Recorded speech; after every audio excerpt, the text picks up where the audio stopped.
तस्वीर देखकर जुमला मुकम्मल करो। वीडियो को मुकम्मल देखिए। ये घर है। प्यारे बच्चों, ये घर की तस्वीर नज़र आ रही है आपके सामने। ये देखिए जुमला, ये घर है। ये घर है।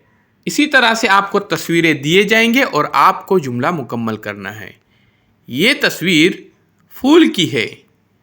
ये फूल है। ये फूल है। आइए अगली तस्वीर देखते हैं। ये पेंसिल है। ये पेंसिल है। प्यारे बच्चों, तस्वीरें देखिए और जुमला मुकम्मल कीजिए। ये तस्वीर कौन सी है? बहुत अच्छे, ये आम की है। ये आम है। जुमला इस तरह से मुकम्मल होता है, ये आम है। ये तस्वीर सेब की है। ये सेब है। ये सेब है।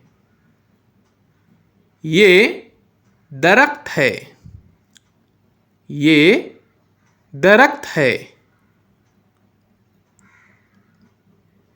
ये मोर है।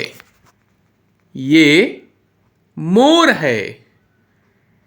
प्यारे बच्चों, डिजिटल तरीके से उर्दू पढ़ना लिखना सीखे, उसी तरह से मराठी पढ़ना लिखना सीखे। ये किताब हासिल करने के लिए राब्ता कीजिए।